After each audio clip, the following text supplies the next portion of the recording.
For thousands of years, indigenous tribes across 2 continents treated this plant with a reverence that earned it a metaphorical title, the life giver.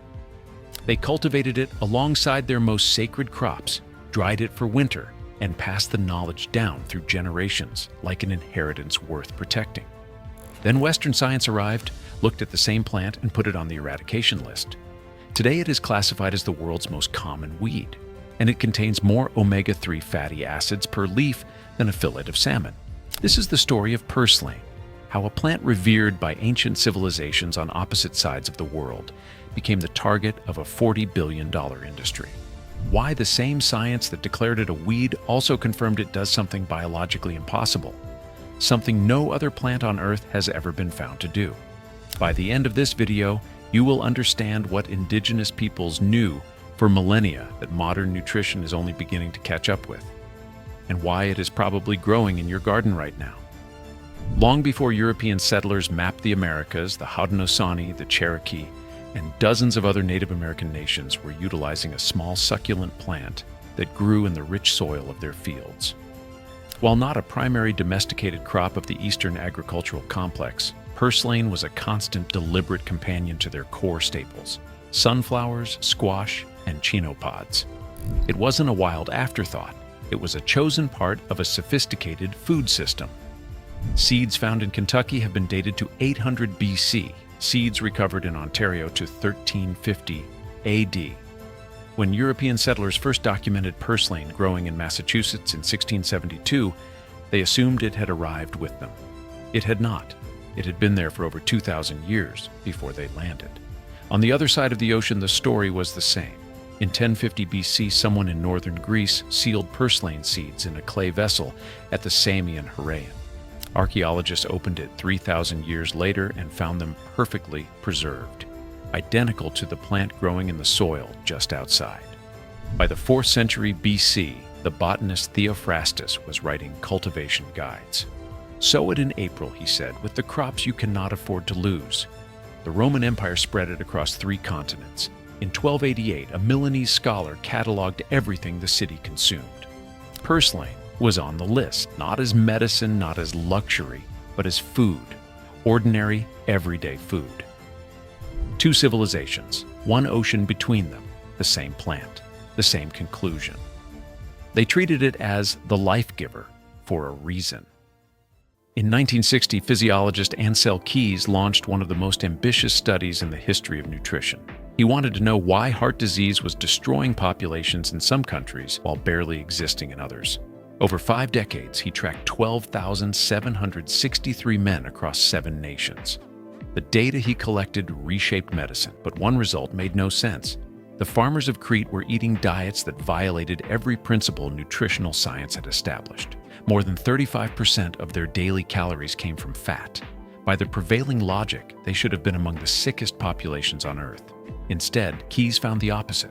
The Cretans had the lowest rate of cardiovascular death he had measured anywhere.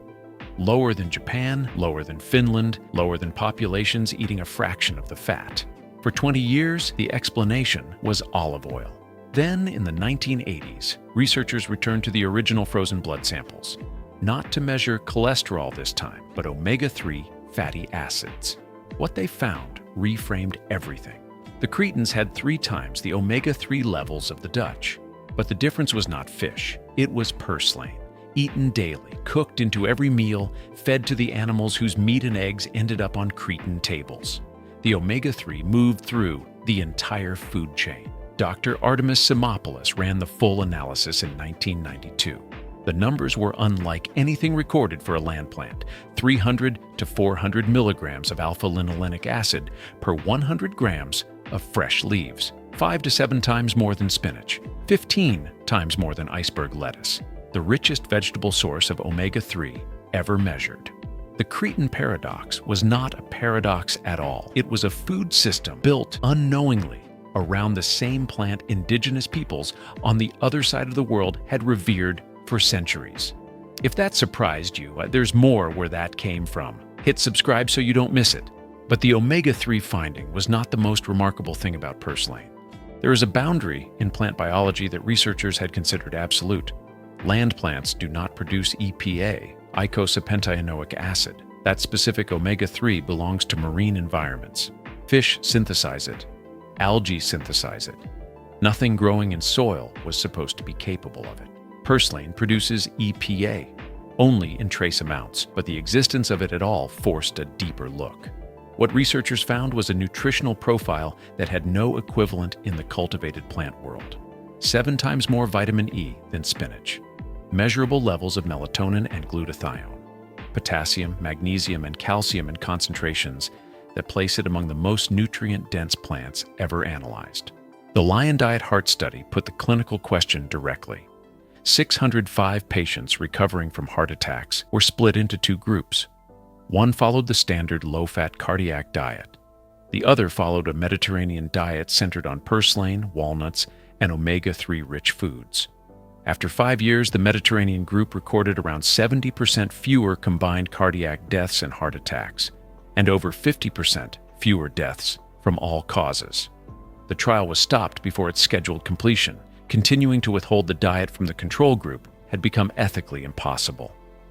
A plant that breaks the rules of marine biochemistry, that outperforms every cultivated green on omega-3 content, and anchors a diet-cutting cardiac mortality by over 50%, and Western science put it on the weed list. Then in 2022, Yale published a study that made even that seem like a footnote. Every food crop on Earth faces the same fundamental trade-off: speed or survival. Grow fast in good conditions, or endure when conditions turn hostile. The 2 strategies require different photosynthetic systems. And for as long as plant biologists had been studying the question, no species had been found running both at once. C3 photosynthesis is the standard. It works well in temperate, well-watered environments. C4, the system used by corn and sugarcane, handles heat more efficiently, but still depends on consistent rainfall. CAM photosynthesis is the drought specialist. Plants seal their leaf pores during the day to prevent water loss and absorb CO at night instead. It keeps them alive in extreme aridity. But it makes them slow. A cactus endures. It does not grow. Scientists already knew purslane used both C4 and CAM. The working assumption was that different cell types handled different functions, a division of labor within the leaf. When Dr. Erica Edwards and her team at Yale mapped gene expression at the cellular level in 2022, they found something that did not fit any existing model. Both systems were active in the same cells simultaneously. C4 running during daylight for rapid growth. CAM running overnight for water conservation. The output of the CAM process feeding directly into the C4 pathway. Not 2 parallel systems, but one integrated mechanism. Edwards described it as a combination of traits her team had never encountered in any living species. The implications are concrete. Purslane completes its life cycle on 6 inches of annual rainfall. Corn and wheat need 4 to 5 times that. It photosynthesizes at temperatures that force soybeans to shut down. It establishes in saline soils that would kill most food crops within days. A single plant produces up to 200,000 seeds, each viable in the soil for up to 40 years. A broken stem left on the ground takes root. The drought-resistant, heat-tolerant, self-sustaining crop that agricultural engineers are trying to create through genetic modification already exists. Indigenous peoples identified its value thousands of years ago. Modern science classified it as a weed. The global herbicide market reached $40 billion in 2024. Bayer, Syngenta, and Corteva each produce formulations specifically engineered to eliminate purslane. The active compounds include metolachlor, isoxaben, indaziflame, and 2,4-D, a substance first developed as a chemical weapon during the Second World War, rebranded for residential garden use by 1947. Homeowners associations classify purslane as a nuisance species. Agricultural extension offices distribute removal guides. The entire apparatus of modern horticulture is oriented toward its destruction. Not because it is invasive, not because it disrupts ecosystems or outcompetes native species, but because it cannot be made into a product. Purslane cannot be patented. Its seed cannot be engineered for single-season sterility. There is no proprietary variety that expires and forces repurchase. It is reproduced without human intervention for 4,000 years, and will continue to do so regardless of market conditions. Every competing omega-3 source exists inside a supply chain someone controls. Ocean fish stocks are declining. Salmon farming requires significant capital infrastructure. Flaxseed oil degrades quickly. A standard fish oil supplement costs $20 a bottle. Purslane grows without irrigation, without fertilizer, without purchase, in the same soil where most people are currently paying to have it killed. What cannot be owned is not promoted.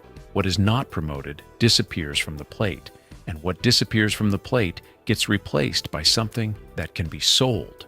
Half the world never accepted that replacement. India still eats it as kulfa, Greece as glistrida, Mexico as verdolagas. China has cultivated it without interruption for thousands of years. The knowledge survived everywhere it was never made into a product. Learning to identify it takes about 30 seconds. Red stems, smooth and succulent. Small paddle-shaped leaves, slightly waxy, growing in a flat rosette close to the ground. Snap a stem, and the inside is almost translucent. It grows in full sun, in poor soil, in the cracks of things, exactly where you would expect something that has survived 4,000 years to grow. Stop spraying it, start harvesting it. Raw, it has a clean, faintly lemony bite. Cooked, it wilts in under 2 minutes. Let one plant go to seed and you will have more than you can use. Indigenous peoples called it the life giver. They were not wrong.